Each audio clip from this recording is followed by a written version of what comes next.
Assalamualaikum warahmatullahi wabarakatuh. Salam guru penggerak.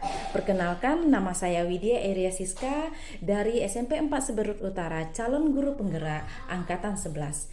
Baiklah, pada saat ini saya akan menayangkan video diseminasi tentang budaya positif pada teman rekan sejawat yang berada di SMP 4 Seberut Utara. Selamat menyaksikan.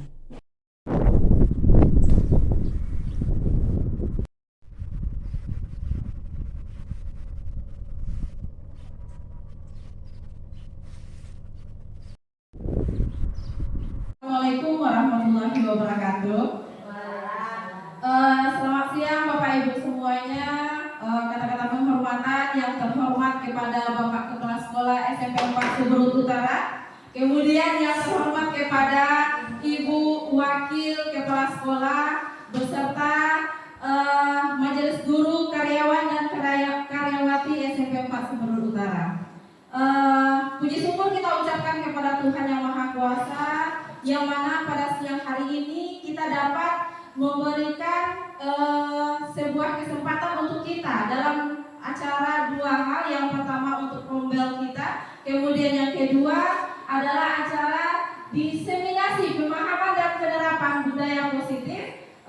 Saya Widya Eria Siska dari SMP 4 Seberut Utara Kabupaten Kepulauan Mentawai, calon guru penggerak angkatan 11. Baiklah Bapak Ibu semuanya, ini adalah penerapan yang harus disosialisasikan kepada rekan kerja, yang mana ini sudah kami pelajari selama lebih kurang 1 bulan belakangan.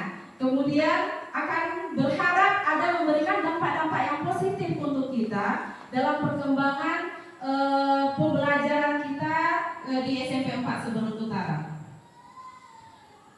Ini profil kita, fasilitatornya Bu Hesti Maiza, kemudian pengajar praktek Pak Kepson Efrianis Bagaria, dan saya sendiri sebagai calon guru penggerak angkatan 11. Nah, adapun materi kita pada saat sekarang ini yaitunya tentang konsep utama budaya positif.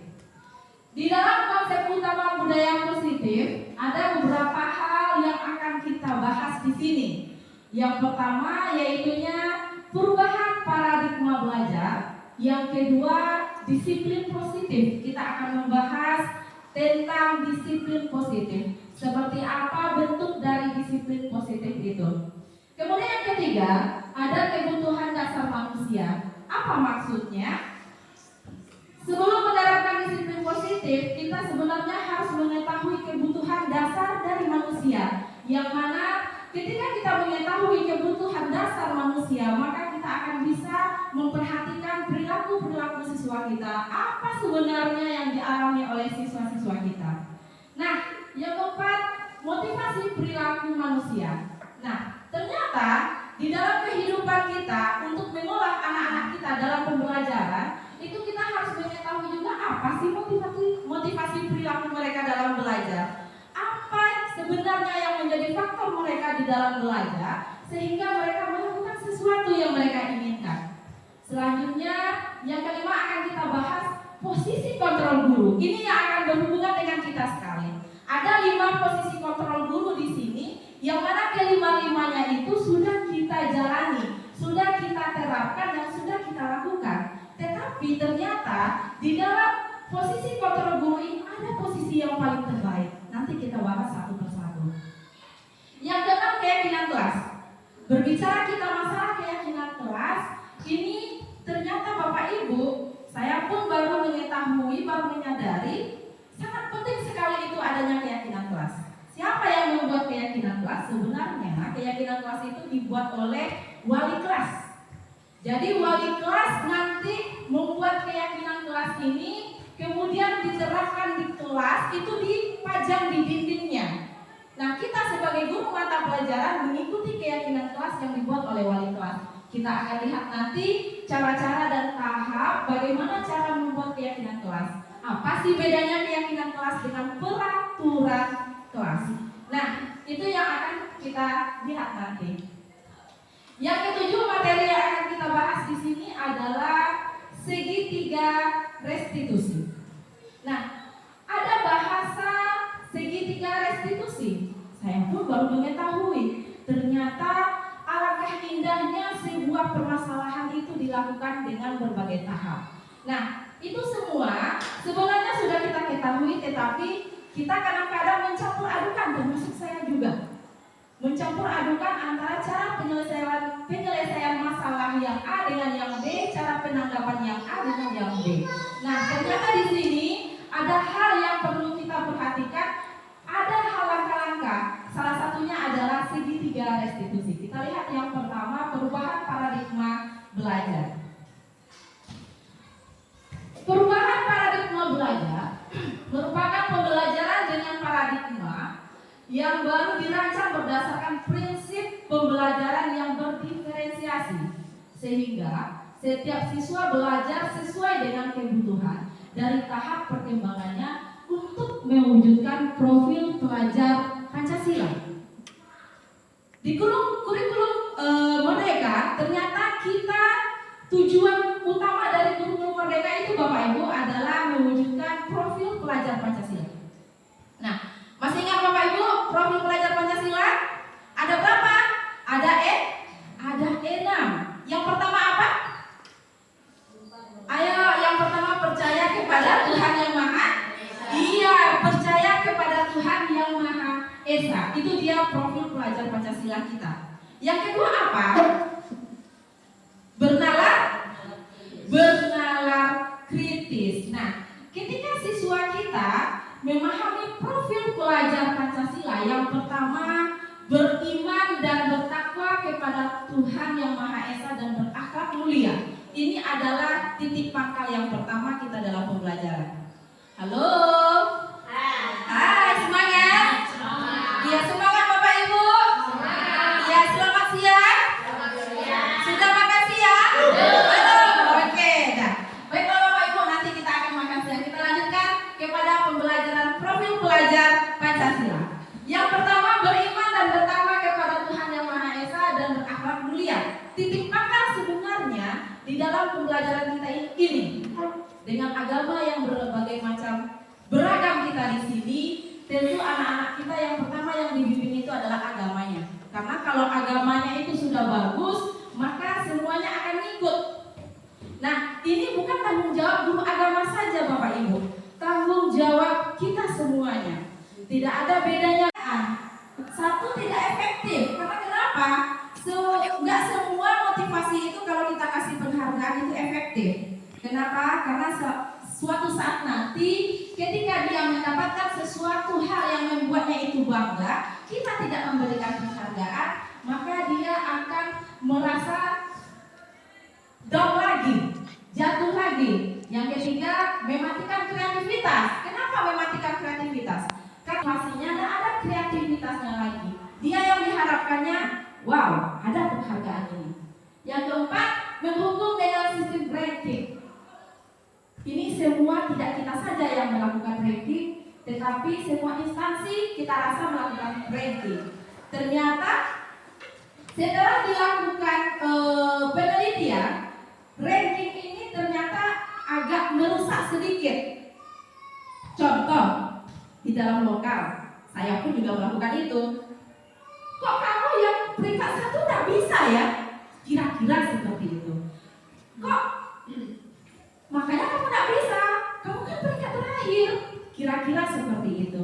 Nah, ternyata Bapak Ibu, kualitas siswa itu tidak bisa dilihat dari ranking. Makanya sekarang sudah mulai sebenarnya kurikulum Merdeka itu tidak ada perankingan. Ranking 1, 2, 3 sampai 20 tidak ada. Ternyata tujuannya ke situ. Apa efeknya? Efek yang kita berikan di dalam lokal menurut penelitian itu sangat memberikan dampak negatif pembicaraan kita kepada siswa. Dia akan terngiang-ngiang dalam dirinya bahwa dia merasa gagal aku ini juara 1. Gagal aku ini sekolah tetap ranking terakhir. Nah, keberhasilan siswa itu tidak dari ranking. Karena menurut penelitian, siswa yang berhasil itu, yang sukses itu bukan siswa yang ranking 1, 2, 3, tapi siswa yang benar-benar bisa beradaptasi dengan lingkungan sekitarnya.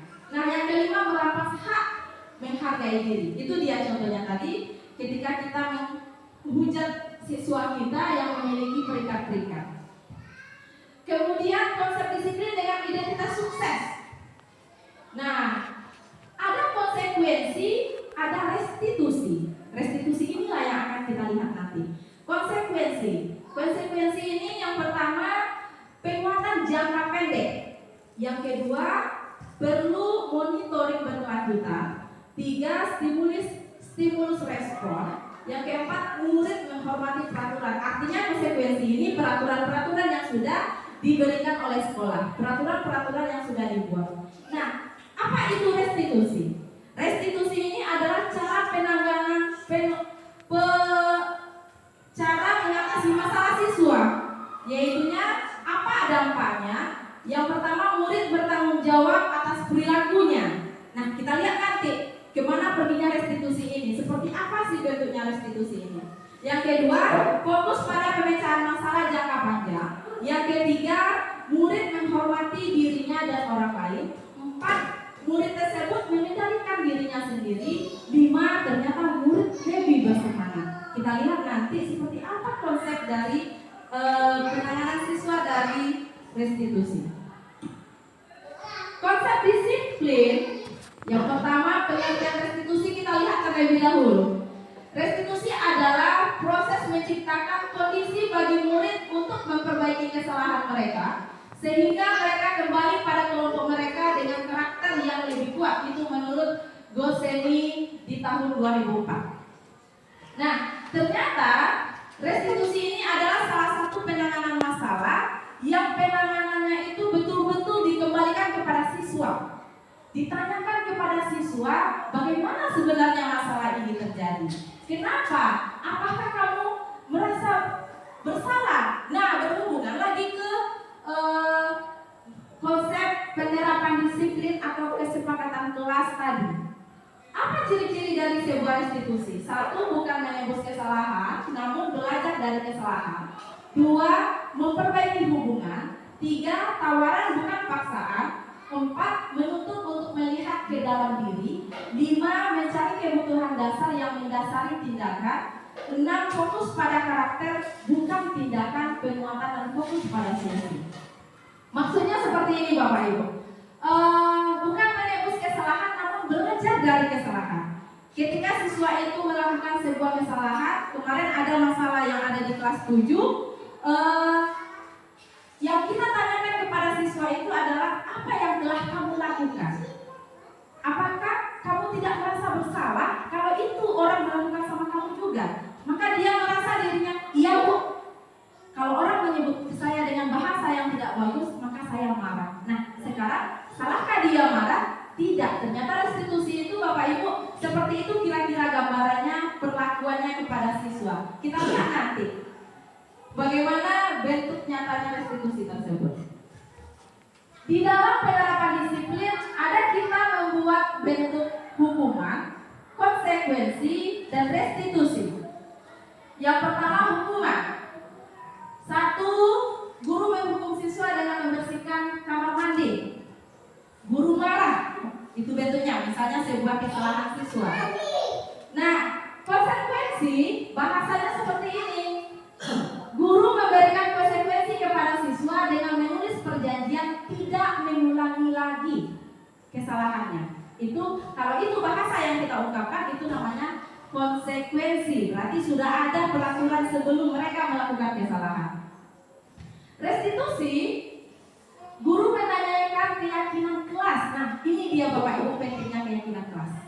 Guru menanyakan keyakinan kelas dari diri siswa dan membantu siswa untuk menyelesaikan masalahnya.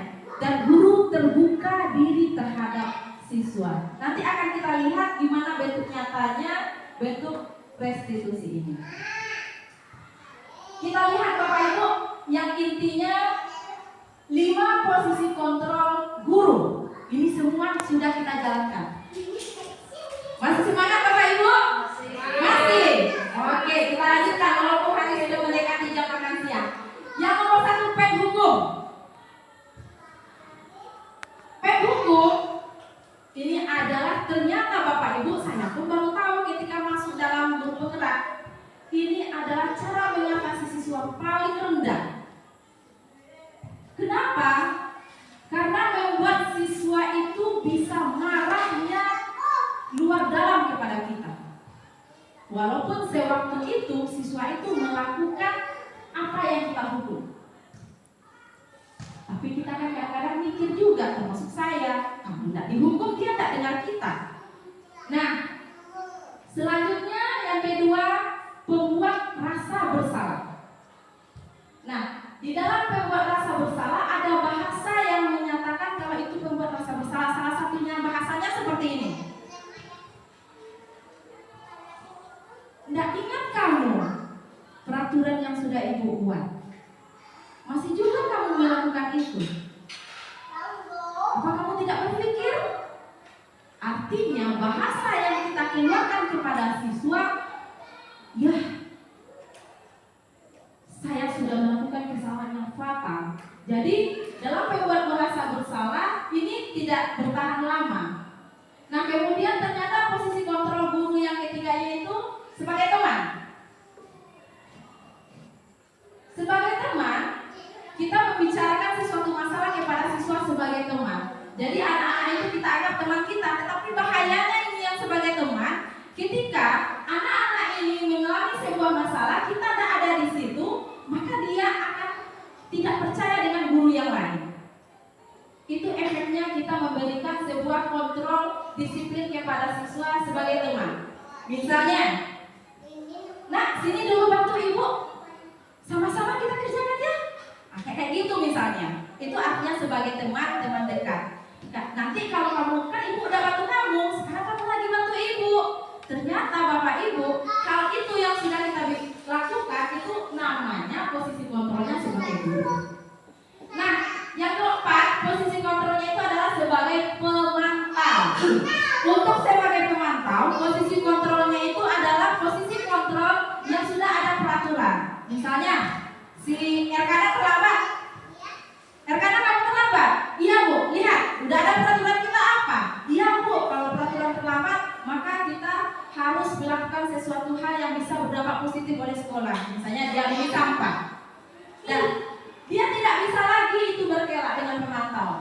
Guru yang memberikan kontrol pemantau itu dia serius. Dia berdasarkan fakta, tidak mau tahu dia. Berdasarkan fakta. Kalau kamu tidak pakai sepatu ke sekolah, tidak pakai sepatu warna hitam ke sekolah, berarti kamu tidak boleh belajar. Kira-kira seperti itu. Kamu harus melakukan sesuatu, tidak mau tahu saya. Nah, itu artinya berdasarkan pemantau. Dan itu kita semua sudah kita lakukan konsep-konsep posisi kontrol 1, 2, 3, dan 4. Kemudian manajer. Posisi kontrol manajer di sini adalah posisi kontrol yang nomor 1. Cara mengatasi masalah anak-anak. Bagaimana caranya nanti kita lihat. Kita perhatikan terlebih dahulu untuk posisi kontrol penghukum. Nah, posisi kontrol penghukum itu berupa hukuman fisik atau verbal. Guru-guru yang menerapkan posisi penghukum akan berkata, awas kamu. Kamu selalu saja salah. Selalu, pasti selalu yang terakhir selesai. Apalagi saya sering bilang kayak gitu Bapak Ibu. Kamu yang paling terakhir selesai, kamu pula yang bikin masalah. Iya, ternyata itu posisinya penghukum. Menghukum anak-anak, menghukum jiwa anak-anak. Nah, penghukum itu suaranya tinggi, bahasa tubuhnya mata agak melotot dan jari-jari menunjuk-nunjuk. Biasanya kata anak-anak guru matematika ya kayak gitu. Nah, misalnya ada terlambat, bahasanya terlambat lagi, pasti terlambat lagi. Selalu datang terlambat, kapan bisa datang tepat waktu, kapan bisa datang tepat waktu. Nah, kondisi posisi penghukum bahasanya seperti itu. Apa hasilnya? Tidak salah lagi Bapak Ibu, anak-anak ketika kita lakukan dengan posisi penghukum, dia balik marah sama kita dan mendendam atau bersifat agak agresif. Bisa jadi sesudah kembali duduk, murid tersebut akan mencoret-coret bukunya, apa yang akan dia lakukan. Lebih buruk lagi, sepulang sekolah murid melihat motor atau mobil Bapak Ibu akan digores-goresnya itu. Jadi kalau ada sesuatu hal yang menghukum kita, itu penghukum yang sudah kita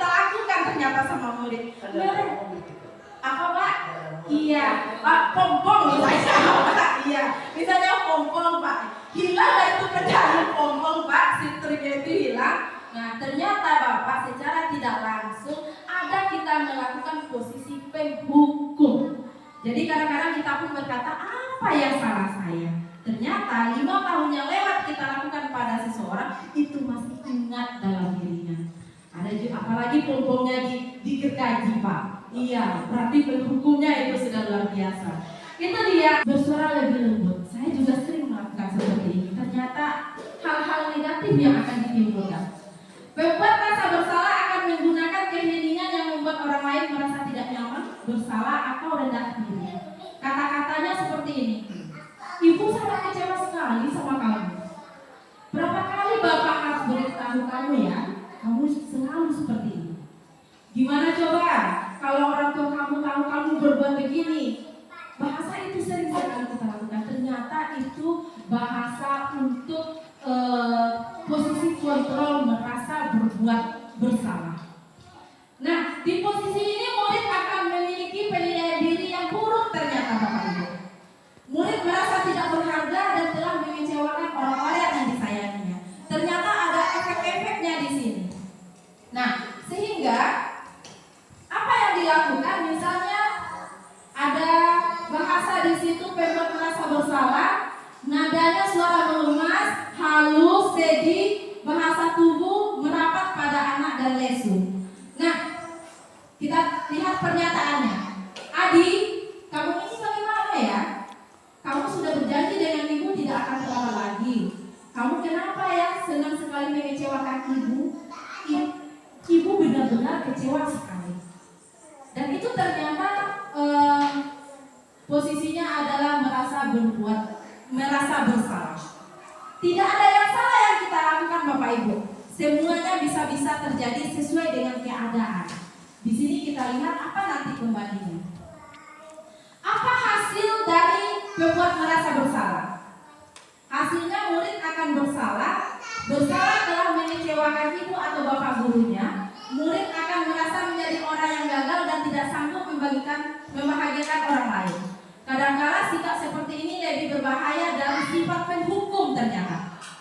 Karena emosi akan tertanam dalam rapat di dalam dan murid menahan sebuah perasaan.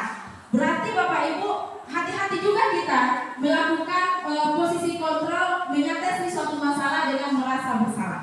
Karena efeknya itu ternyata memberikan yang tidak baik untuk siswa kita. Nah, kita lihat yang ketiga, yaitunya posisi teman. Bahasa yang digunakan posisi teman, ayo bantu sini nak, demi bapak ya, kayak gitu bahasanya. Ayo ingat, tidak bantuan bapak selama ini. Ya sudah, kali ini tidak apa-apa, nanti ibu bantu bereskan. Misalnya kita seperti itu. Nah, itu adalah posisi teman seolah-olah kita akrab dengan siswa tersebut. Hal negatif dari posisi teman adalah bila suatu saat guru tersebut tidak membantu, maka murid akan kecewa dan berkata, saya pikir bapak ini teman saya. Itu dia bahasanya nanti. Ketika kita berhadapan dengan siswa tersebut, kita tahu dia salah dengan orang lain. Kemudian dia seolah-olah minta pembenaran sama kita, maka dia mengulang bahasa seperti itu. Saya pikir bapak ini teman saya dalam hatinya. Nah, murid di situ ternyata kecewa dan tidak mau lagi berusaha. Hal lain yang timbul itu adalah murid hanya akan bertindak untuk guru tertentu dan tidak untuk guru lainnya. Murid akan tergantung pada satu guru. Maka siswa kita Bapak Ibu ada yang bilang kayak gini. Kami belajar sama ibu itu seperti ini, tidak ada peraturan-peraturan yang seperti ini. Dan efek apa itu? Karena terlalu banyak posisi teman yang dipakai. Ternyata imbasnya ke semua lingkungan. Mereka memilih guru. Nah, kita di sini akan memilih nanti, akan sadar Bapak Ibu di posisi mana kita sebagai pengontrol anak-anak. Ini bahasanya. Adi, ayolah bagaimana sih kamu? Kemarin kamu sudah janji ke Bapak bukan? Kenapa terlambat lagi? Sambil tertawa ini, tertawa ringan. Artinya kesalahan anak ini kita maafkan sejenak. Ya sudah, tidak apa-apa. Ayo duduk sana. Nanti Pak Guru bantu kamu ini. Sambil senyum-senyum. Nah, itu adalah bentuk pernyataan posisi teman. Apa yang terjadi dari posisi teman ini? Murid akan merasa senang dan akrab dengan guru. Ini termasuk dampak yang positif. Hal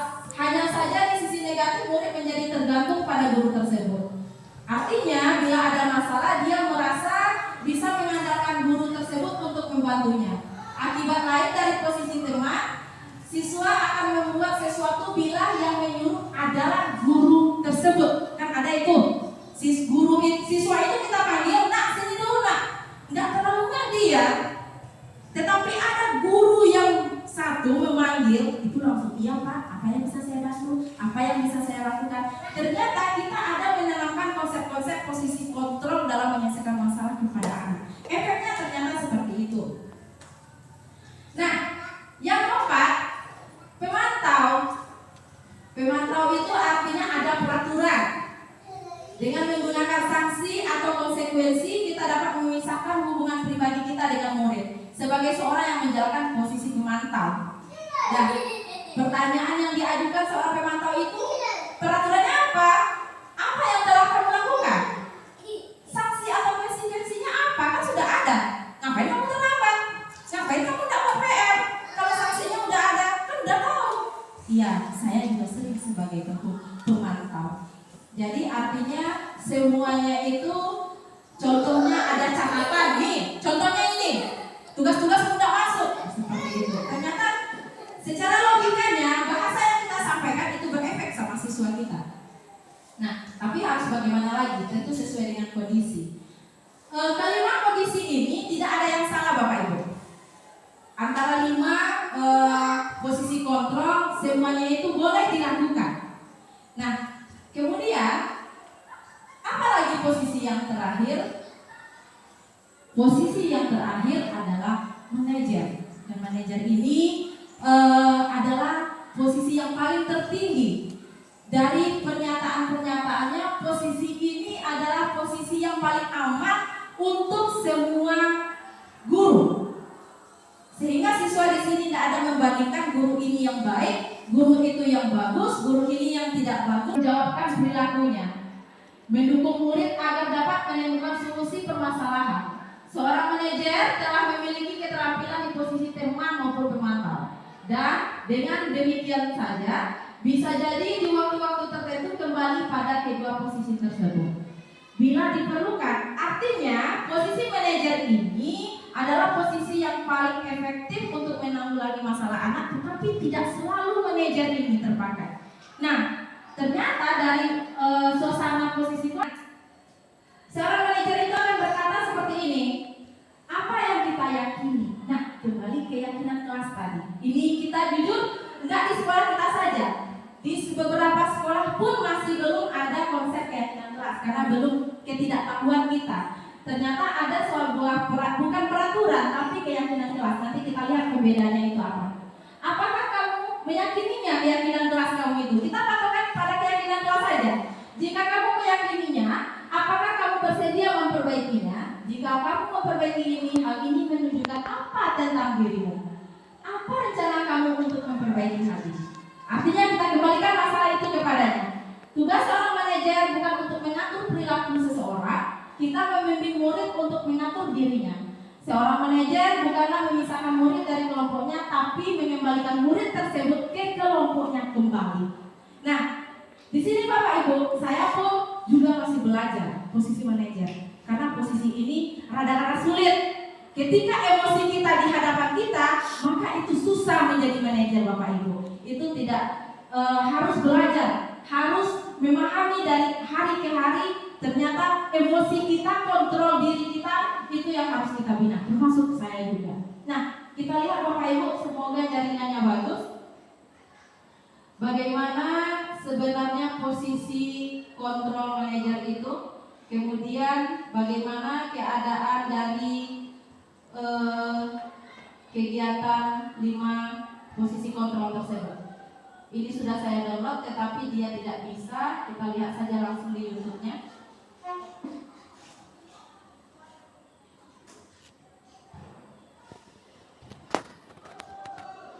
Mudah-mudahan bagus. Silakan perhatikan Bapak Ibu video berikut ini. Ada 5 posisi kontrol yang dengan satu kejadian. Mudah-mudahan mau. Kita tunggu sebentar.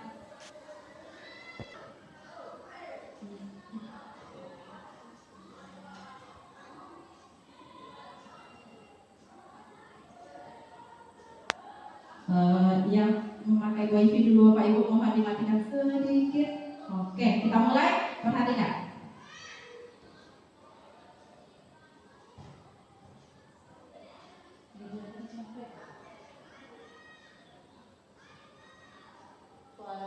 Suaranya Pak Pi. Di mana dia barangnya? Di sini ya. Oke, iya ya, sebentar. Oke.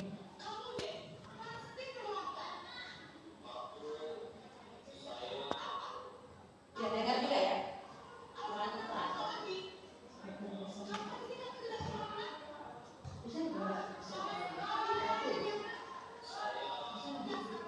Ya, ini ibunya marah. Dasar pemalas. Ini ibunya marah ketika si anaknya itu datang ke sekolah terlambat. Iya, maaf jaringannya terputus-putus. Iya, oke. Kita tunggu. Iya, dengan orang yang sama dia, Pak Pi. Iya, dengan orang sama ibu ini. Semuanya dia sudah bisa dengan orang yang sama. Dan artinya ketika datang siswanya, dia bentak-bentak itu siswa. Kenapa kamu datang terlambat? Kenapa kamu lakukan ini setiap hari? Itu dia. Berarti ketika dia berbicara seperti itu, berarti ini adalah posisinya merupakan sebuah posisi menghukum. Sayangnya jaringan kita tak bagus.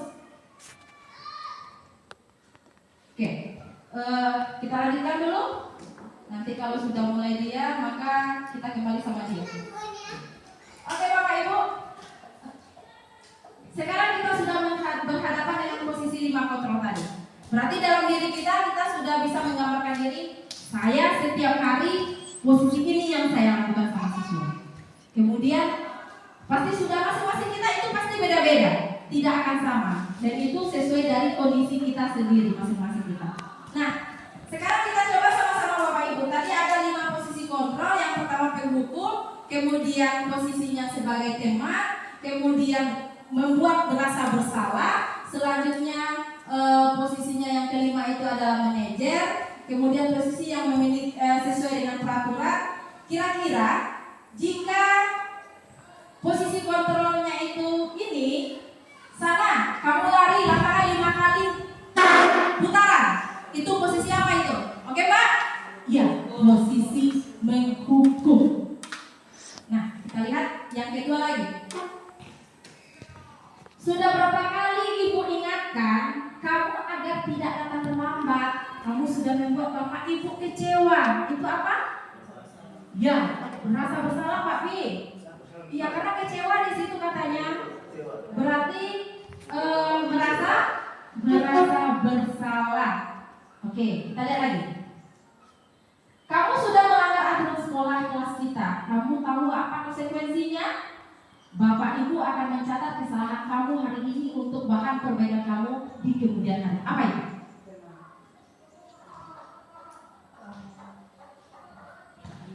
Oke, kita lihat tadi di antara yang 5 itu penghukum, pembuat merasa bersalah, teman, pemantau, manajer. Pemantau. Nah, itu dia yang pemantau. Kemudian kita lihat lagi yang berikutnya. Saya kecewa kali dengan kamu. Itu apa? Saya kecewa sekali dengan kamu.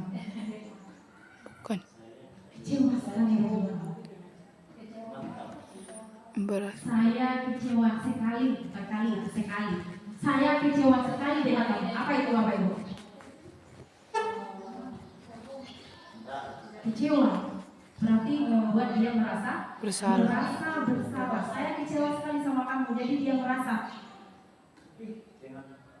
Teman gimana? Iya, kalau teman, ayo sini. Salah satu bahasanya itu. Apakah kira-kira ada yang berbeda dengan teman?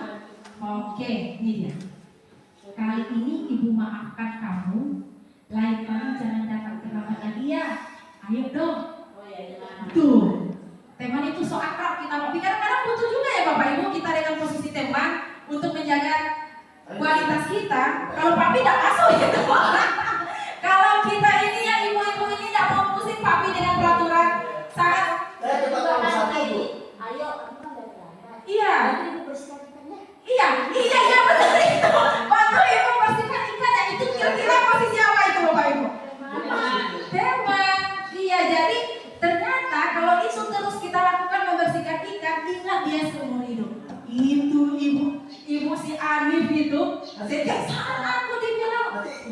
Ibu makanya muncul namanya ibu. Iya itu dia. Terus satu lagi Bapak Ibu kita lihat ternyata pas ketahuan ini posisi 5 kontrol hukum, ingat aku suasana sekolah kita. Setiap saat anakku akan air. Kalau tak dilakukan hukum siapa yang akan air? Nah itu kira-kira kegiatannya. Tapi mudah-mudahan perlahan-lahan posisi itu bisa kita tingkatkan ke posisi manajer. Tetapi Bapak Ibu posisi manajer tidak semua masalah bisa diselesaikan dengan posisi manajer tersebut. Kita lanjutkan. Oke. Kita masuk yang hampir berakhir, keyakinan kelas. Kenapa keyakinan kelas ada? Mengapa tidak peraturan kelas? Setelah kita lihat bahwa penting juga itu ada keyakinan kelas. Sebenarnya kalau ada keyakinan kelas kita perlokal, gampang kita untuk coba lihat. Ngapain kalian ribut? Ini keyakinan kelas kalian. Nah, tetapi Bapak Ibu membuat keyakinan kelas itu tidak boleh kita sendiri yang buat. Membuat itu harus 20. Tidak sudah seperti ini. Dan Bu Wit sedikit mencoba semua yang dilakukan tersebut, konsep dari keyakinan kelas, sehingga ternyata berefek juga Bapak Ibu untuk keyakinan kelas ini. Ini dia. Oke, kesepakatan kelas dibuat dulu. Ini kelas 8, kesepakatan kelasnya dia bilang di situ tidak boleh ribut, tidak boleh tidak buat tugas, tidak boleh mencontek, pokoknya bahasanya tidak semuanya. Tidak boleh keluar masuk katanya. Kemudian tidak boleh makan di lokal. Tahu mereka Bapak Ibu ternyata peraturannya itu. Dia buat ke 20-nya, ke 17, ke 18 siswanya. Dia buat satu-satu ditempelnya ke depan. Kemudian apa langkah kita lagi? Mudah-mudahan nanti kalau ada waktu Ibu wali kelasnya boleh dibuat, dipapang di dalam lokal. Jadi kita guru ikut. Kalau ada mereka keluar masuk, kita tunjuk aja itu. Nah, itu sudah kesepakatan mereka. Nah, ketika kesepakatan kelas itu telah dibuat, kan itu bahasanya tidak boleh. Itu bahasa negatif. Keyakinan kelas tidak boleh bahasa negatif. Kata-kata tidak boleh diutarakan. Itu makanya muncullah keyakinan kelas mereka. Nah, dari ada 18 atau 17 bahasa siswa itu kita dekatkan. Mana yang dekat kita ambil satu. Mana yang dekat kita ambil satu, cukup 5 atau 6 keyakinan kelas yang diberikan oleh yang kita kesepakati. Nah, setelah itu Bapak Ibu, setelah kita membuat keyakinan kelas tersebut, kemudian bahasa dari keyakinan kelas tersebut harus kita perhitungkan lagi di depan kelas.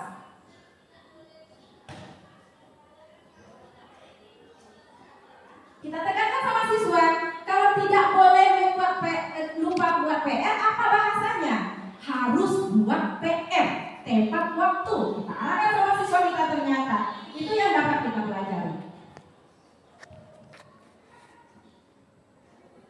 Jadi semua siswa itu berpikir, oh artinya kalau sudah ada keyakinan di kelas dibuat, maka itu harus dipatuhi. Nah, selanjutnya apa langkahnya lagi untuk keyakinan kelas tersebut? Buat kesepakatan kelas wali kelas. Pakai tanda tangan. Satu-satu siswa itu menandatangani yang 5 keyakinan kelas tadi. Artinya apa? Memberikan efek sama dirinya bahwa ini sakral sekali keyakinan kelasnya. Jadi siswa ini harus membuat kesepakatan sehingga peraturan-peraturan itu dipahaminya. Nah, belum juga berarti itu sempurna Bapak Ibu, karena tahap belajar. Karena mungkin baru tahu juga ternyata sesuatu yang dibuat keyakinan artinya datang dari dirinya, itu efeknya bagus juga. Nah, itu baru mencoba baru Bapak Ibu, baru 1 minggu ini baru. Tetapi efeknya mereka memang betul ada sesuatu hal yang berubah sedikit, karena ada nampak keyakinan yang mereka buat dengan tanda tangan tadi. Nah, ada bagusnya sekali lagi ini dilakukan oleh wali kelas, dibuat nanti ada keyakinan kelasnya, dan itu nanti gampang sekali. Kenapa kamu keluar masuk? Nah, keyakinan kelas mana yang kamu langgar? Ini Bu, kira-kira kalau itu yang kamu Iya Bu, saya salah. Itu posisi manajer tadi. Ke sana dia pergi. Jadi Bapak Ibu, posisi manajer tidak bisa dilakukan jika keyakinan kelas tidak ada. Mudah-mudahan nanti boleh kita lakukan kesepakatan dengan siswa, keyakinan kelas itu dibuat bagaimana. Biasanya di awal pembelajaran tahun ajaran baru atau awal semester 1, awal semester 2 itu yang kita lakukan. Nah, untuk membuat sedikit anak-anak itu inilah keyakinan kelas. Tidak boleh bahasa, tidak boleh membuang sampah. Itu bukan keyakinan kelas. Bahasanya pada tempatnya. Ternyata bahasa itu, Ibu bahasa Malaysia berpengaruh ya. Ibu Jati berpengaruh ya ke dalam jiwa anak-anak ya. Dan saya pun baru mengetahui Pak. Iya, dan apalagi bahasa cinta ya Pak, sangat mempengaruhi bahasa sayang, bahasa rindu, iya. Itu dia bahasa-bahasa yang indah. Nah, ternyata siswa dengan kita sebagai guru itu sama. Bahasa itu merasuki jiwa kita. Bahasa itu menggerogoti jiwa kita. Kalau nggak hati-hati kita dengan bahasa, ternyata disitulah salah tingkah kita, disitulah salah bahasa perilaku kita. Baiklah Bapak Ibu, kembali kita ke yang tadi. Masih semangat? Masih. Udah dapat? Iya, alhamdulillah. Sabar. Nah, kemudian kita lihat lagi yang berikutnya. Nih dia, pembentukan keyakinan kelas lebih abstrak dari peraturan, artinya lebih nyata. Kemudian berupa pernyataan yang universal, dibuat dalam kalimat positif, singkat di kelas. Dan kita lanjut. Masuk kita ke segitiga restitusi. Siapa yang berperan dari segitiga restitusi? Yaitu posisi manajer tadi. Posisi penghukum nggak bisa Bapak Ibu. Posisi sebagai teman nggak bisa. Posisi pemantau juga nggak bisa. Apalagi penghukum Pak. Jadi yang bisa itu ternyata posisi yang manajer yang paling tertinggi. Nah, seperti apa posisi manajer itu? Kita lihat ini dia.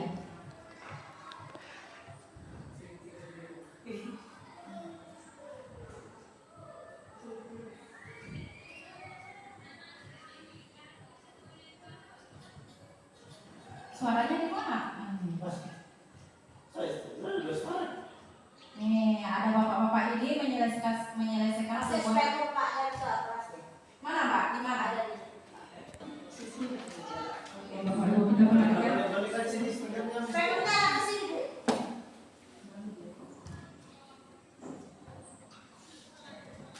Ini dia. Posisi manajer itu ada 3 tahap.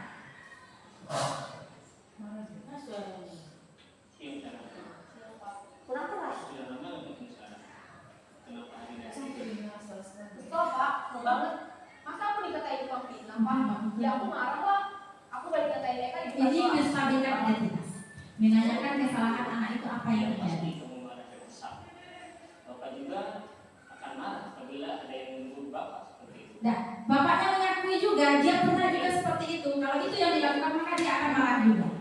Ya saya langsung ngatain mereka lah Pak. Kesel banget. Saya bentak-bentak dia depan teman-teman lain. Oke, yang kedua, validasi tindakan yang salah. Itu karena satu alasan tertentu kan? Iyalah, masa saya diam saja Pak. Ya saya bela diri lah. Masa saya dituduh tukang fitnah? Ya wajar lah. Mempertahankan agama itu sesuatu yang penting buat kamu. Untung kamu tidak begitu dapat lagi. Hanya membentak-bentak. Iya Pak. Untung saya masih bersabar dan hanya membentak saja. Udah gemes padahal. Saya pasti bela diri lah. Ya pasti ya. Tapi kamu memilih untuk tetap bertahan dan bersabar. Kamu memilih untuk tidak berbuat lebih parah lagi. Ya, itu dia validasi tindakan yang salah. Sekarang coba kita lihat lagi. Maka lanjut ke yang ketiga, yang terakhir menanyakan keyakinan kelasnya. Tindakan kamu itu kira-kira sesuai dengan keyakinan kelas atau prinsip kamu tidak? Enggak lah Kak. Capek Pak jadi pemarah. Nah, artinya anak itu menyadari kesalahannya. Mana yang sesuai dengan keinginan kamu? Ya, saya sebenarnya sangat menghargai orang lain. Mungkin saat itu saya menjadi emosi. Jadi tidak menemukan sikap itu. Kamu meyakini tidak? Menghargai orang lain itu penting buat kamu. Yakin lah Pak. Iya,